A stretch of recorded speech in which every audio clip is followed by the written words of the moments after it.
this will be going about this time last year. Um, this time last year, we didn't know exactly what we were doing as far as Zooms and whatnot, but we've gotten pretty good at it. But believe you me, we don't intend to do it more than necessary. And hopefully not much more beyond this, because we'd much rather be doing something, especially something like this, out together outside at a conserved property like we have in the past. That's much more fun. But we have legal obligations to meet as far as annual meetings, so we have to do this. We still hope it'll be informative for you. We do plan on having a gathering in the future, much like we would at an annual meeting. It will be at the Mount St. John property that we intended to do last year. I hope you saw the video from that last year. The actual date, time and date on that, we don't know yet. We will let you know. So, again, this is our 31st annual meeting. So we'll go forward. I will say that this has been, despite everything, this has been a pretty good year, very good year for the Land Trust. Thanks to everybody that has helped to make it so. So some of the things that we've accomplished this year, and I think, am I supposed to cue the slides? There we go. This, I believe, is from a drone shot of a conserved property up in Pleasant Township. This is what all our properties look like. Beautiful. So this is one of them. And for some reason, something in the middle of my screen.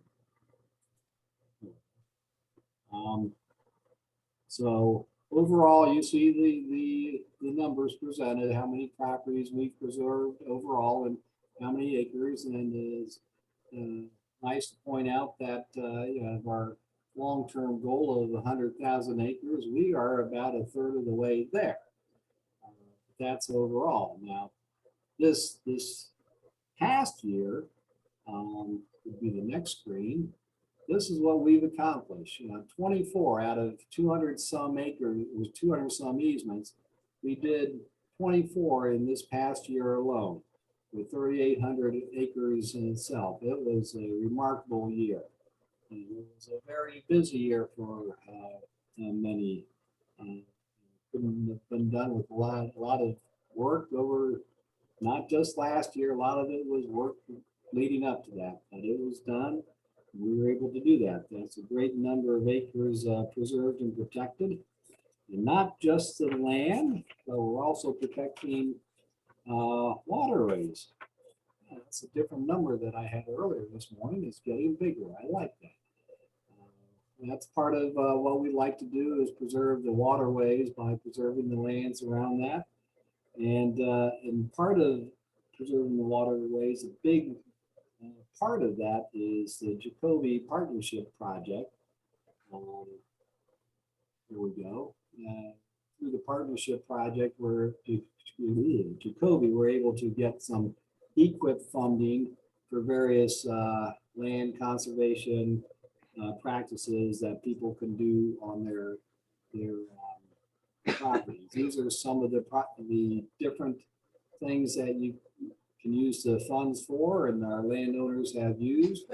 I think we have a waterway there that was seeded to prevent erosion there, and you can read that list yourself. There's many different things that are available, and then we've been able to accomplish through this project.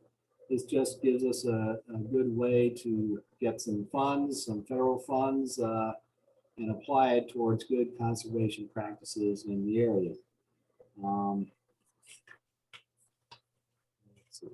Now, aside from just doing these projects and getting these properties under easement, we have to obviously continue to check on them, and we just don't do them, sign the paper and file it away and leave it at that. We have annual monitoring.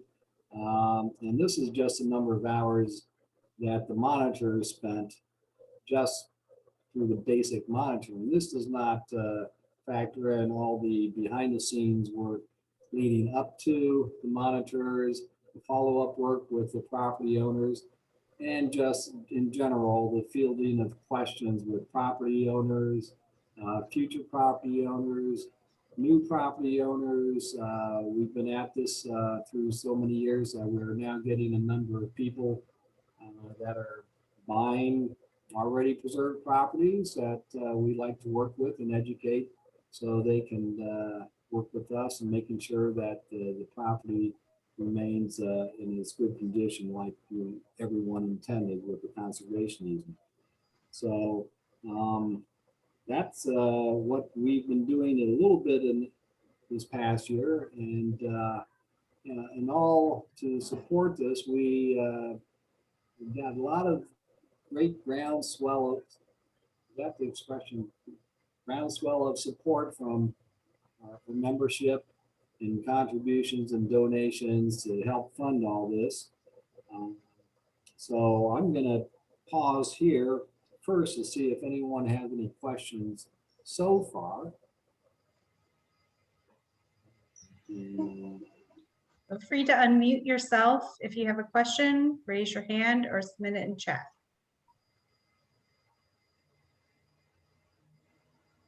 All right. Either I put everyone to sleep already or we're doing a good job. So I'm just going to pass the hat on to Jim Timmons, who's going to give a finance report for us. Jim? Yes, good evening. As you can look there at that pie, you can see how things are going. The biggest moneymaker is a membership, which we constantly push. And then we got fundraising, 25%. Now, to those of you who don't know what that PPP loan was, that's due to the pandemic. We were eligible to apply for, and we received a loan which is forgiven from the federal government, and that made up 17% of our pie. And then we've had grants of 4%, and other is just 2%. But I can't hammer on membership enough. Anybody out here that it's one of the cheapest memberships of anything connected with agriculture. Just try to join Farm Bureau, which I am a member, and you will not pay the rate that we're paying here to be a member of Tecumseh Land Trust. So, okay, go to the next one. It's setting. Setting. Well, kick it. Oh, there we go. All right, now we've got revenue from funds. We got endowment income of 7.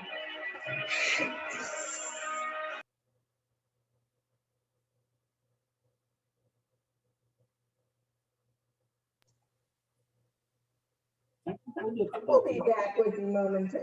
I thought I turned it off when the last one came through. He turned it up higher.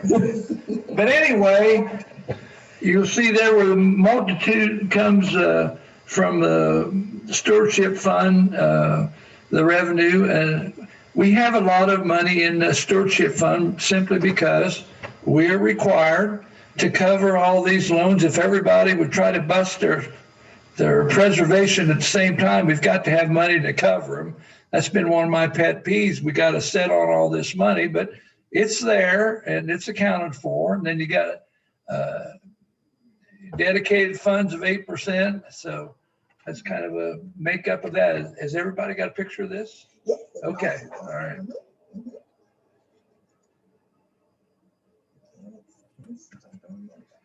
All right, now you get on these assets and endowments and stewardship fund and all that. They're kind of self-explanatory.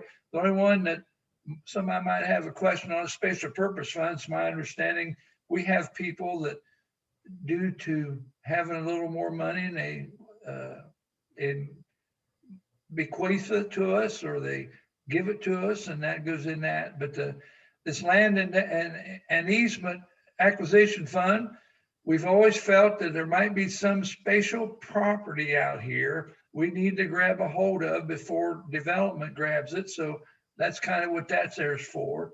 Then the stewardship fund's kind of self-explanatory. Whenever we put an easement on a property, the landowner is required to pay us a stewardship fund. And endowments, most of you know what that is, and cash and equities, and okay. Mhm. So we get down here to liabilities. These are just Whoops, sorry. these are just normal, everyday things that we all have to do, payouts and stuff like that. Okay. All right, so the next one. Now, this is expenses. You'll see the big, don't fall over, but the payroll is our big, but without the payroll stuff, we would not have what we have today. And it's just, it just takes a lot of time consuming to put all this together. We got wonderful people working for us, and the cost of doing business is 12%. I know some of you don't understand that maybe, but like I have insurance on all my vehicles. Well, that's a cost of doing business. It's kind of a waste of money, but if you ever get into a wreck, you need it. All right. And when we go fundraising, we have to spend money to raise money to get money. And contract monitoring. Now, these are the guys and women that go out here and physically look at these properties that are under easement and make sure they're toning to what they signed a contract for. So then you got project costs, and that's 1%, and accreditation. Now we have to, because we're one of the best land trusts probably in the country, but I would say we get accredited. And in order to get accredited, you got to jump through a lot of hoops, and we get accredited. So we must do a good job at jumping through hoops. So, all right, next one. I think that wraps up. Is that it? Anybody got any easy questions? Now we are, oh, for crying out loud, it's tipping my toe. When a tax preparer, whatever, audit, we are audited every year. And that costs us a chunk of money, but I feel it's necessary, and I think makes everybody feel good about how we are doing stuff. Any questions? If you have questions, please feel free to unmute, raise your hand, put in chat. We're here to answer any questions about the finances. And I might add, we're happy to send you copies of the chart. So just get in touch with Kathy or all the charts. And there's a few places where we've put together various funds, like our land acquisition funds. They're actually, that's a few pots that some of which relate to particular areas. Like we have a Mad River Fund, for example. And so we're happy to provide you more detail to, talk further, but let us know if you want any more information. One thing am I on? Yeah, you're on. One thing I try to bring up every year, and this is just for you to be nice. If you think you're going to croak, want to leave a little bit of thing in your will for Tecumseh Land Trust, it would really be appreciated. Thank you. Thank you, Jim. It just reminded me that when you mentioned accreditation, we went through that recently, and we passed. We were reaccredited. One of the few that have been accredited, gone through the process 2 times now. And as Jim said, they look through everything. They look through our finances. Our finance committee looks through our finances. Boy, do they look through our finances. And so it's well monitored and pretty stable and secure, and we appreciate that. So many of you probably already know that Krista, for some reason, thinks she's old enough to retire. So she is going to be retiring come the end of August. It'll be miss her, but we're going to take advantage of her while we still have her, and continue to work. Well, we were out there Saturday walking some farms for new projects just the other day. And we had her out there. But, part of her duties is to give her portion of the report here tonight. So I'll pass this on to Krista. All right, thanks, Andy. It's been a pleasure to work for Tecumseh Land Trust, and I am still around for a while and trying to maximize our summer here, trying to get as many outdoor activities as we can in so we can see more people face to face. So those of you that are on our email list will be hearing about that. We've got a newsletter that's going to come out later this week, so you'll hear more about that. I got to say, probably the best move I've made at Tecumseh Land Trust was to hire Michelle Burns 13 years ago. She moved with her husband to the area. He had grown up here. And he went to our annual meeting and said, you should apply for this job, Michelle, after our former associate director, Kate Bush, had announced that she was leaving to go to the law school. And she sent me her resume and I talked to her and we advertised no further. We had somebody with a great natural resources background, which is not really my strength. I love conservation, but my background was public policy. And Michelle had not only done natural resource work, she'd done it in different parts of the country. So really understood what the different land rights are that encumber land in different states. And she had done a good bit of facilitation through, amazingly enough, wildfire damage and very difficult issues out west. So she hit the ground running, and we had our purchase programs already in place, but the vast majority of those 34,000 acres are ones that Michelle has made the deals on. She walked right into doing those projects, and she's the person who takes most of the calls from landowners. In the last few years, whenever we've had any kind of a planning process, like the Clark County land use plan update, and also the work that the greater Miami Partners for the Environment do, I've really tried to get Michelle on it, thinking that it would be good for me to retire when I'm 66 or so here. And so she's done a great job representing us. I can't say enough about how good I feel, and how good I feel that the board was really mindful working with us to think through this transition, and to promote somebody from within who I think is already very well established with the community and very knowledgeable about conservation in Ohio. So.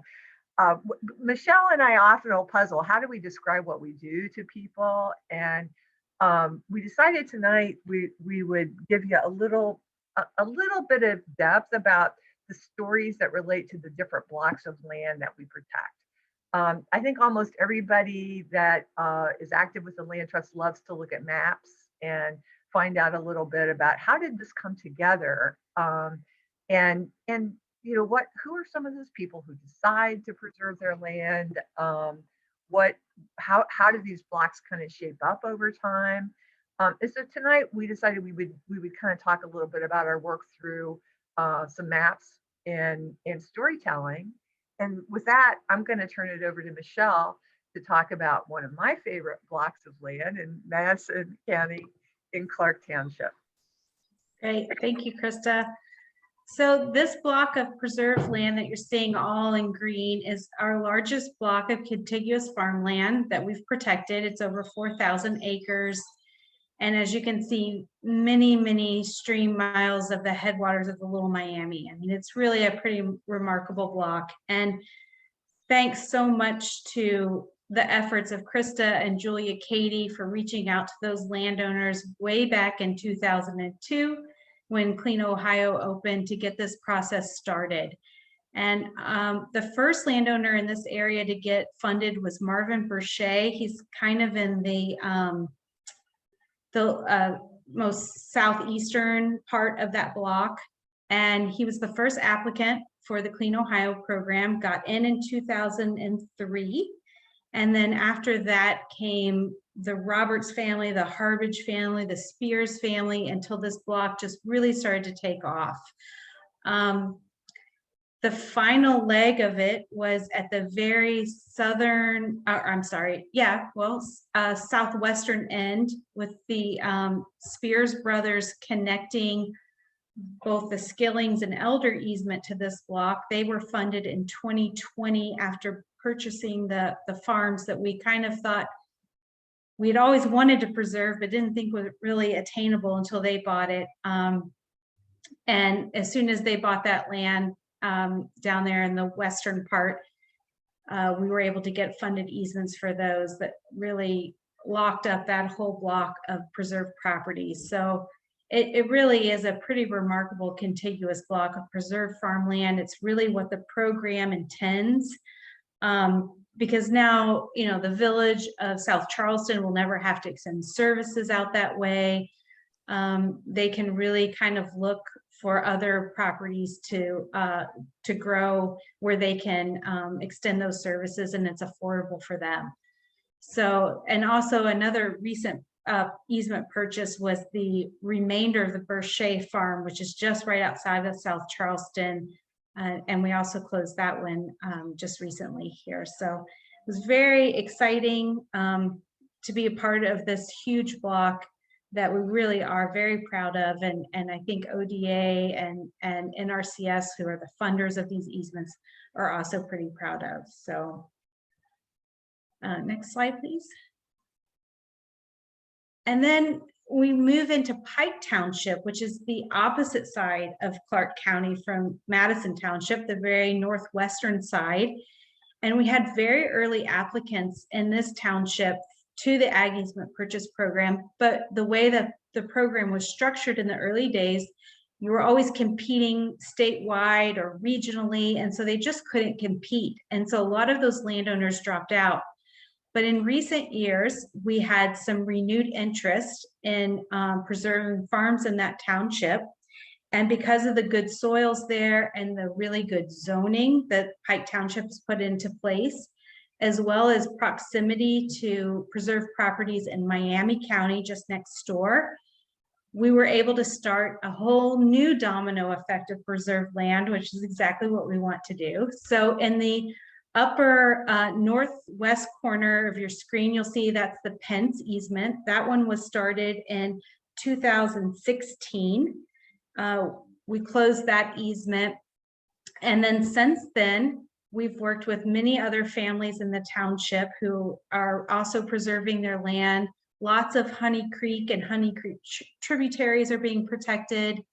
But you can really get the idea that in a short period of time or a long period of time, you know, this domino effect really does take place, that once one person gets in, then the neighbors get the idea that, hey, this is a good program, we should do this.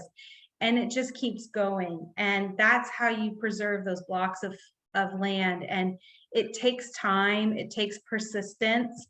But when you see the ultimate effect of all of it, it really is very rewarding.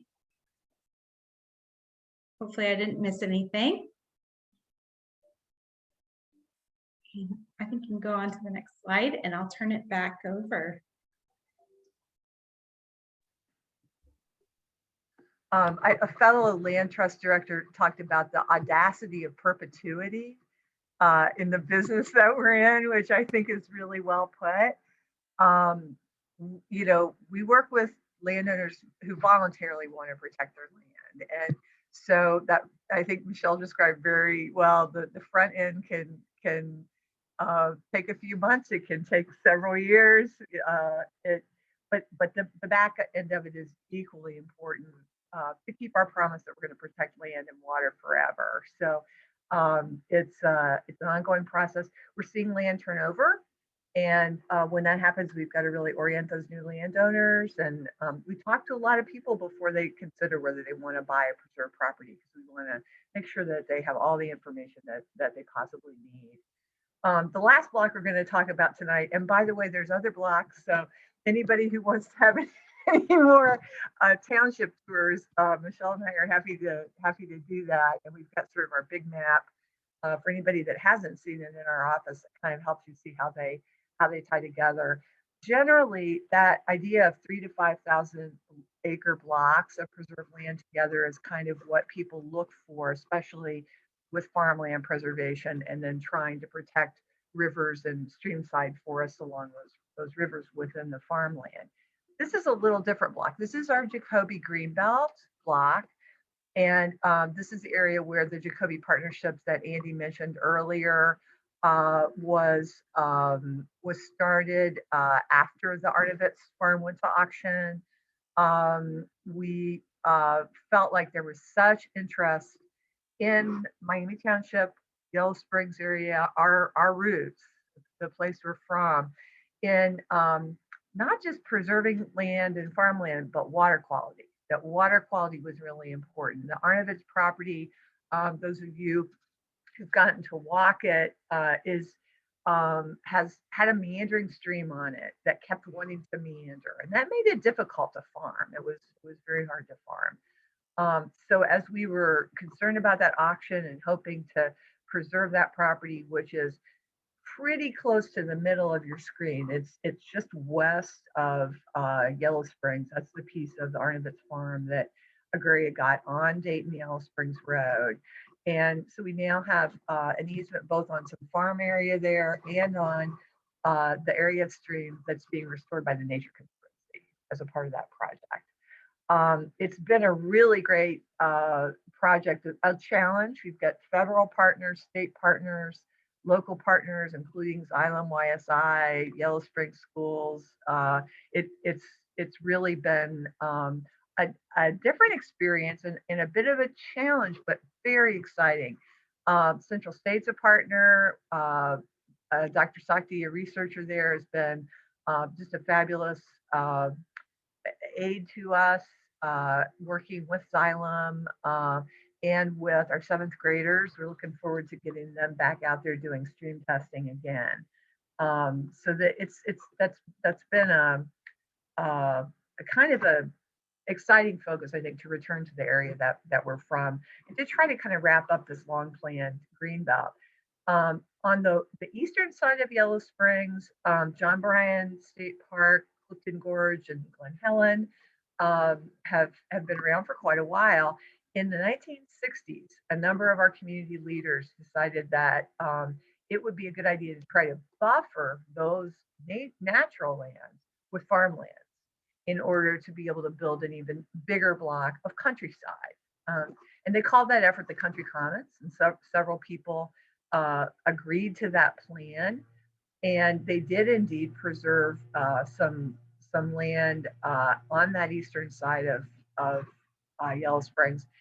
And this project then has given us resources at a higher level because we're pulling from several different pots of funding to be able to go ahead and put a modern easement on those older ones that didn't quite have the standing under law that ours do today. And then the village actually went on to add the western part of the Greenbelt Circle in, I believe, 1987. They took action on that. And so they've had a dream of filling in those gaps on the western side of Yellow Springs and being able to do an especially good job of protecting the water through the use of conservation funds as well as protecting the land. I think we've learned a lot from it. We've had some really good collaborative kinds of trainings.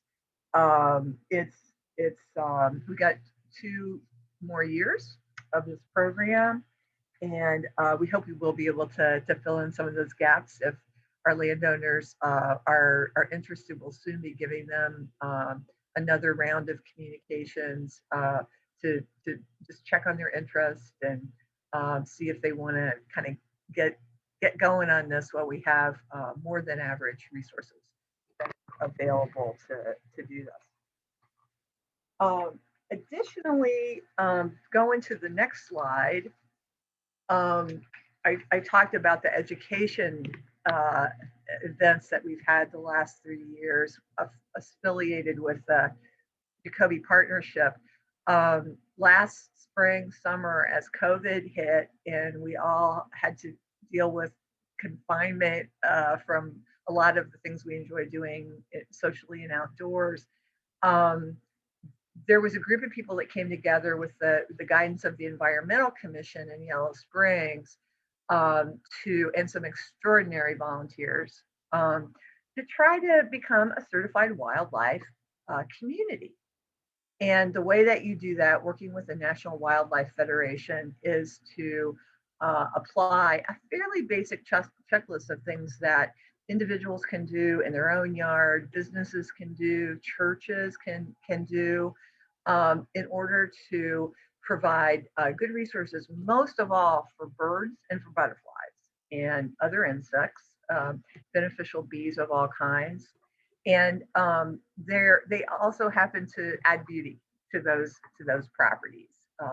All variety of flowering plants, also emphasis on native trees that host a lot of the bugs and worms that we need to feed other animals, but also are indications of the health of our water and of our soil.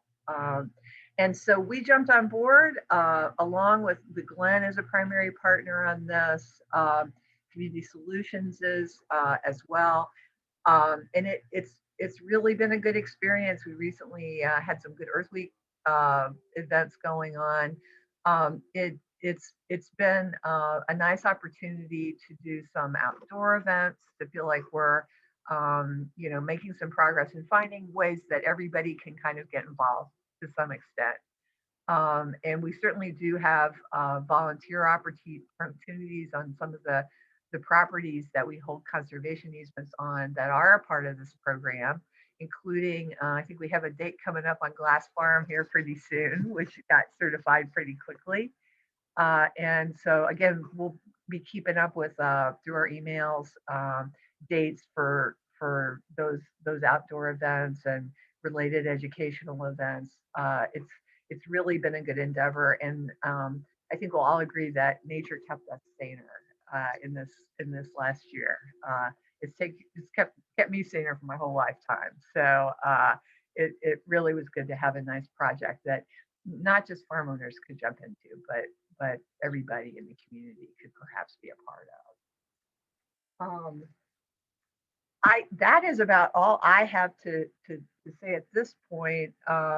I want to be open to questions. If you guys have any questions for me and Michelle about any of those project areas or our transition, anything else you'd like to ask. So you can unmute yourself or type something in the chat.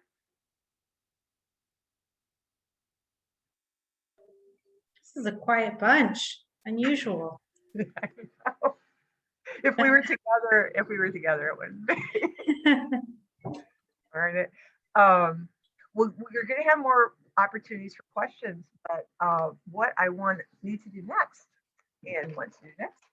is to get on to our election of trustees tonight.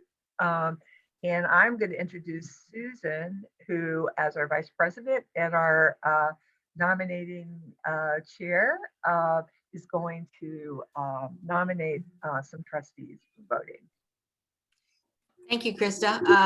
It's now my pleasure to nominate Bethany Gray and Kate Anderson for another 3-year term on the Tecumseh Land Trust Board, and Fred Burge to serve a new 3-year term. Among the many things that Bethany and Kate are doing, they've spearheaded the Operation Bluebird, which is on Kate's preserve farm on Jacoby Creek. Bethany actually continues to serve as president of the Glen Helen Association, which is obviously an important conservation partner for us. Fred is a farmer in Clark County, and he's on the Soil and Water Conservation Board, District Board, and which is another important partner. So I'm kind of looking for a second for these 3 wonderful trustees. I will second. All right, thank you, Kim. Michelle, you want to explain how the voting works? do. So again, at the bottom of your screen where the chat menu is, you should at the far right see a little smiley face that says reactions. So when it's time to vote, if you could hit the reactions and then do the thumbs up that you will see now in my screen. If for some reason you do not have a thumbs up, you can also just raise your hand and wave it around. And if you are adamantly against this vote, you can do a thumbs down. So I will be watching for all of those different motions. All right, so should we have individual votes on each one of them, correct? Yes, that's correct. Okay, everybody in favor or for Kate Anderson? Give a thumbs up. If not, give a thumbs down, or you can abstain, I assume. Looks like majority holds for Kate. All right, same way for Bethany Gray.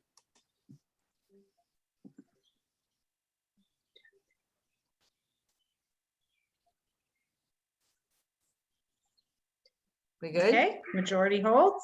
All right, Fred Burge.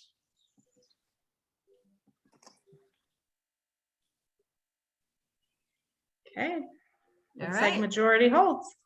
Then the election's over. We've got 3 new trustees. Well, Yay. 2 returning, and Fred was a former trustee, so this has worked out wonderfully. Thank you guys very much. Thank you, Susan. We're excited about our incoming trustees and also our outgoing trustees. We've got 3 very good trustees that are term limiting off at this point. And we ordinarily give them a little memento of our appreciation. We are hoping they will come to Mount St. John for the walk there this summer, so that we can have the unveiling of our unique tokens of appreciation that we've got for you guys. We always try to do something that has to do with our land trust theme. So we'll be looking forward to that. And if you can't be on that walk, we will find you. And we will also look forward to really working with all of you in some different capacities as we go on. Chuck Dolph has been a really excellent asset to us as a college professor. He's made some really good university connections for us. He's been on our personnel committee. This is one of my favorite pictures, period, of somebody on a walk that Kathy's got up on a land trust farm. It's just a really, really beautiful stream side area with great grass buffers and trees beyond that. We had a beautiful walk on that property in Pleasant Township a couple of years ago. Ed Davis is one of the many people that became involved with the land trust through the Whitehall Farm Preservation effort, and has been an enthusiastic supporter and the founder of the Winter Solstice Poetry Reading, which has just been a real joy, I think, for all of us. I think a lot of us appreciate nature through art, through visual arts, through poetry. We've partnered with the Glen on that. It was virtual this year, but it's just been a really great, really part of the whole end of year holiday celebration for a lot of people. And just a little teaser, the group is going to be celebrating their 10 years with a publication. So that's all I'm going to say. I hope that's not too much, but we've got, some other education committee members, some of whom are poets, who are helping us as well on that. So it's a really cool endeavor, and it's broadened out our outreach to a bigger area than just our service area, actually, because we've brought some excellent poets from other places. Susan Miller makes things fun, gotta say, a great asset on a board or anywhere. And we are looking forward to keeping her involved in many ways, including the auction. She has played a big role in the auctions, and she came on board and with development and with community connections. I just can't really say enough about how important she has been, and what a good time we've really had with all these folks, and we're hanging on to to their phone numbers and emails, and we'll still have some committee involvement from all of them. So we're looking forward to that. And looking forward to another great year with Fred coming back on board, and Kate and Bethany and the meeting activities that they're involved in. So I think that's it for me. Thank you, Krista. Thank you, Michelle. Congratulations to Bethany, Kate, and Fred. Looking forward to continuing working with you. And thanks again to Susan, Ed, and Chuck for all your years of support and work with the board. I don't think I knew any of you, either of you, before I became on board, and it's been a pleasure. Appreciate all your years of help and wisdom and all around good nature, the three of you, and you keep your numbers like Krista says. Also, I mentioned that we, aside from the ones we elected today, we have a few other new board members that some may not know. We have Matt Birdsall and Melissa Batista and Kathy Compton. I think there's some waving, and Kathy's here somewhere too, I believe. I'm looking forward to working with them and going forward.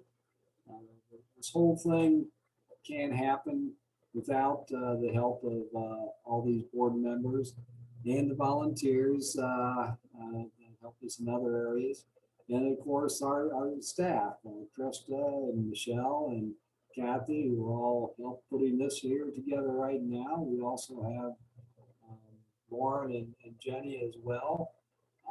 Plus the other people on staff help out, like the monitor people and the volunteers. Couldn't happen without everyone's help. It's a big project, and feel good about what we do and everyone that's helping us do it. So thanks again, everyone, for being part of this, and thanks for coming to